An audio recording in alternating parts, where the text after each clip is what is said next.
some days you just fucking make phone calls for 3 hours and just train board day, trains all day, and you don't really talk a whole lot, and you're just kind of,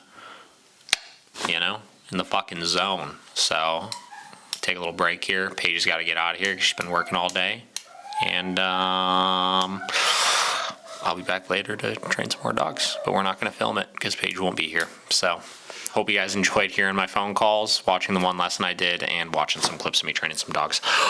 Peace.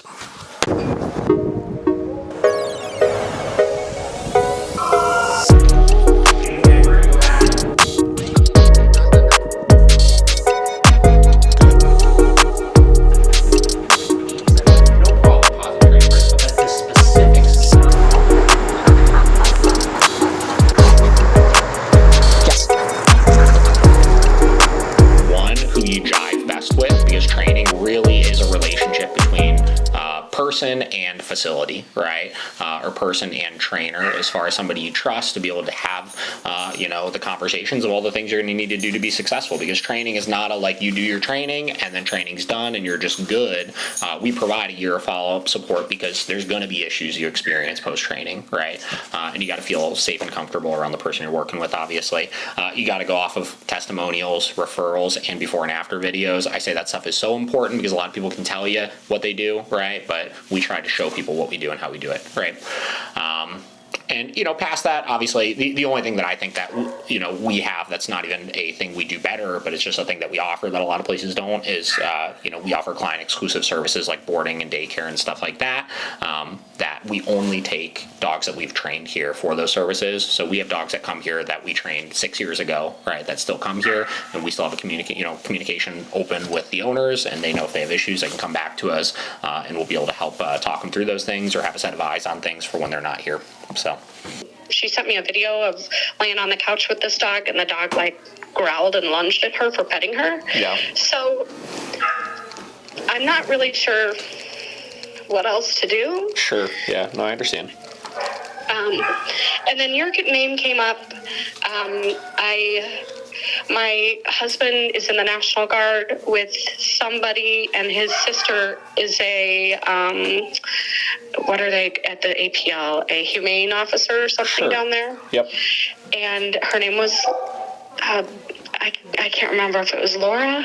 Mm-hmm. I've talked to so many people. Sure. But she said, give Dave Tarpek a call and tell him my name. And now I don't remember her name. I have her name on my phone. That's okay. Yeah, whenever you remember it. And she's like, because I don't know, before we do something, obviously. No, I understand. Yes, I understand. Well, so here's the thing, right? So you're in a tough situation, obviously, right? And I'm not saying I disagree with what anybody said. My only thing is that's why I kind of said didn't we know that? Because I just don't understand what the point of that evaluation was. Because it's we know that your dog is attacking the other dog in the house, right? We know the dog has dog reactivity issues. So it's so we just diagnosed something that we already knew just because we saw it ourselves. Did we think that you were lying? I just don't understand that, So here's the thing. So dogs fighting in the same house is one of the hardest things to work through, just because typically speaking, it's never completely one-sided, right? And usually it's a whole dynamic of issues, right? It's usually boiled down to not necessarily just, this dog is super dog aggressive, and wants to attack every other dog that they see and this and that. It usually just has to do with a buildup of so many different problems of behavioral issues we're not able to control in the house, and the dog feeling like they are the one in charge of things, and they are the one that is ultimately determining what's okay and what's not okay, and they are disciplining the other dog for things that they determine are not okay, as opposed to us being the people that are disciplining both of them for things that we think is okay or not okay, right? So can it be helped? Absolutely, right? We've definitely worked with cases like this, and we've definitely had success with it, right? But on the contrary, there have been cases of this that we've worked with that have not worked out, just because it's a lot of work on owners, right? It's a lot of let's adjust all of these things that we're doing with the dogs, right? Let's really get to the bottom of why are they fighting. Let's really get to the bottom of all these different behavioral issues that we just currently don't have any way of controlling, and it can be very challenging for some owners to find success with that, So the big things that are standing out to me right off the rip are the fact that you have this like uncontrollable reactivity that we just can't get to the bottom of currently. Like past just the attacking the other dog, it sounds like if you go for walks and she sees other dogs, she starts freaking out. If she's in the backyard and she sees things she doesn't like, she's freaking out. I'm sure there's other behavioral issues you guys are seeing in the house that are, things that you haven't been able to get a handle on. And a lot of times all of those things are a lot of the major problems that are leading to the actual attacking of the other dog, right? Because she's displaying this like this reactive behavior that's just getting targeted onto things, and it's just like I gotta just like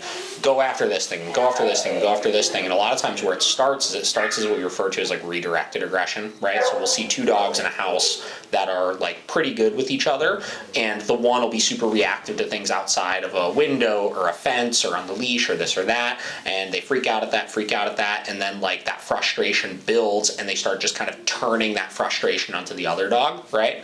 And then that starts to become patterned where it's just like when I'm frustrated on something, take out my issues on this dog as opposed to even reacting at the other thing in the first place, and then it just turns into a whole big problem, right? So there's a lot of things that can be going on here. Now you get into the safety element of things, like having a kid definitely throws a wrench in this kind of stuff, because you have to factor in, obviously the safety of how do we make sure that, if something happens between these two dogs, because there really is no guarantee that you're going to get past it, that the kid is not going to be caught in the crossfire of things, obviously, right? And regardless of if you guys decide to try to work through this or not, I would say for right now, yeah, this dog probably shouldn't be, in the same room as the child. You know what I mean? If the two dogs are together with each other, right? Yeah. Well, yeah. I think really in your boat, you kind of have three options, right? Option one is you guys try training, right? And like I said, there's definitely a chance that it can work, right? Given everything you're telling me, I think a lot of this probably has to do with is we just have a really big, really uncontrollable dog right now that's just learning that they can control things in the house, right? So by getting some of that stuff under control, there's a very real possibility we can get past this kind of stuff. But if you guys were to do that, you just have to put in place, obviously, safety protocols, make sure nobody's gonna get hurt, right? And obviously those are things we'd be able to coach you through as far as how to structure things, how to manage things, stuff like that, right? Option two is rehoming to a single dog household. Like you were saying, like most rescues aren't going to touch a situation like this.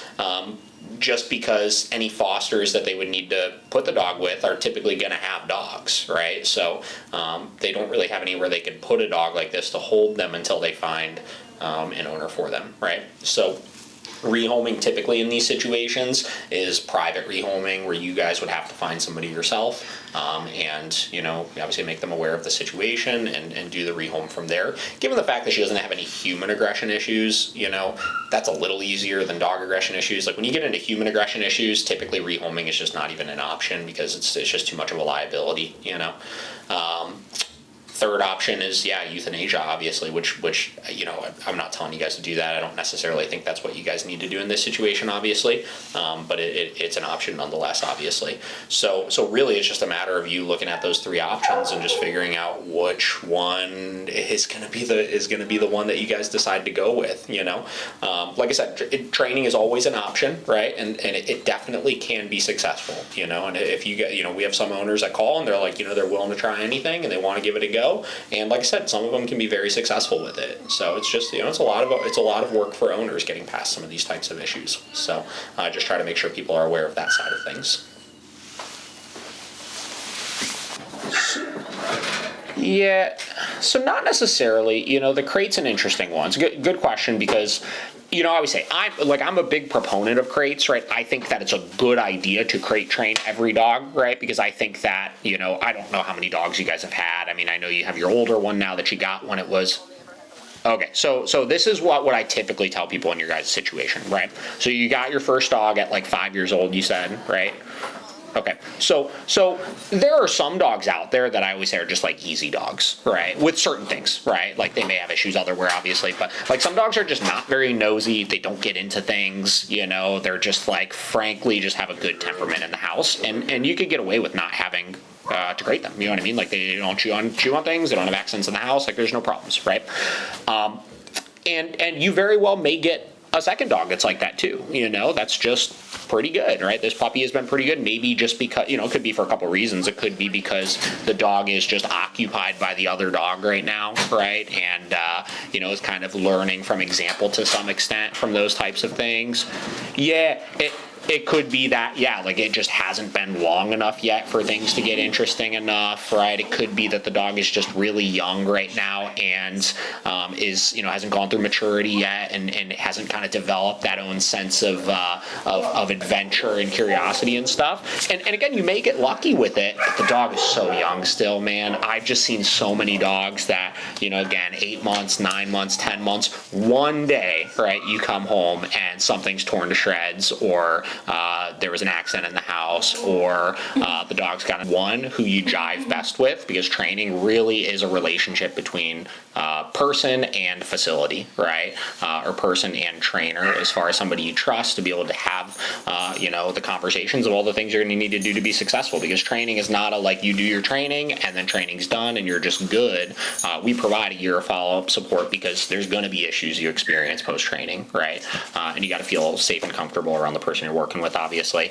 You got to go off of testimonials, referrals, and before and after videos. I say that stuff is so important because a lot of people can tell you what they do, right? But we try to show people what we do and how we do it, right? And, past that, obviously, the only thing that I think that, we have that's not even a thing we do better, but it's just a thing that we offer that a lot of places don't, is, we offer client exclusive services like boarding and daycare and stuff like that, that we only take dogs that we've trained here for those services. So we have dogs that come here that we trained 6 years ago, right, that still come here, and we still have a communication open with the owners, and they know if they have issues, they can come back to us, and we'll be able to help talk them through those things or have a set of eyes on things for when they're not here. So one of my big goals with this right now is to be able to get him to a place where he's holding position where I can keep my leash a lot looser. Okay. So last time, obviously, we were still holding it pretty short and we were just kind of popping and tapping, right? I'm going to be having it looser here now, and I'll be trying to just give the correction on the e-collar without the leash help to see if he's starting to understand how to fix himself. Yeah. A lot of times what I was getting ready to say is when we first start giving them a lot more slack on that leash, you tend to start seeing a lot more places where the dog pulls off and tries to kind of give themselves more distance than we would before. Because even though you're pretty good when that leash is short and you're using the e-collar with it, even though you're pretty good about applying that correction right where you need to and stopping him from making those mistakes, there's going to be little moments here and there where just like you use the tiniest bit of leash pressure where like you don't even realize it, where it kind of keeps him cued into that heel position, where now with it much longer you're not seeing that, And the e-collar. And what we're going to do is we're going to start with the sits here. So same concept, just adding that e-collar pressure into getting him into the position here first. So what I'm going to do is walk around, pick a spot, sit, give that sit command. If he does it, great. If he does not do it, I'll give a correction on the e-collar, then help him into the position. Okay, sit. So next what we're going to do is I'm going to put him into that sit, and I'll start kind of creating some distance.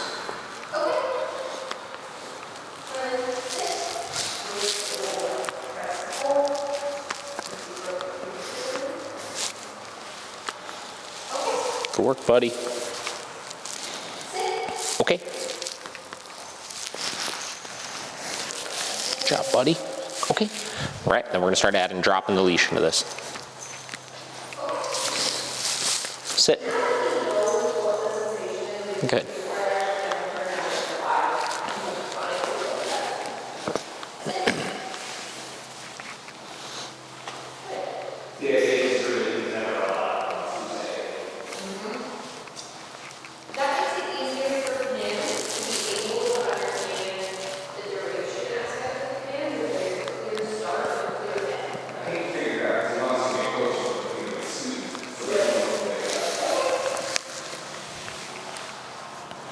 Okay. Oop. Getting comfortable in there. He looks awesome. He's really, really doing good. A couple little distractions here and there, obviously, but worked through all that phenomenally. Trying to think. Yeah, I mean, so really biggest things to start working on here on your walk. I want you to have much more slack on your leash, so you can make sure he's staying in position and that you're not using that leash to like hold him in position. I would like to see you work your bed stays, and I would like to see you work your sit stays with the e-collar. For those, you could be a little bit lower on the level, depending on what the distractions are. Walks are typically always going to work a little higher than indoor stuff, just because there's more distractions and stuff present. Try to, each time you do your bed stays and your sit stay, go through those 3 steps of just getting him into position, doing easy duration, then dropping your leash, Yeah. And then once that looks good, just start testing distractions a little bit. Put him in a bed stay and like walk into another room and come back in, or put him in a bed stay and sweep or vacuum around him or something like that. And just start testing that a little bit. But that looks really good. Next time we're probably going to start getting into the come command a little bit, starting to work towards that, and kind of keep cruising along from there. But he looks fantastic. He's doing really good.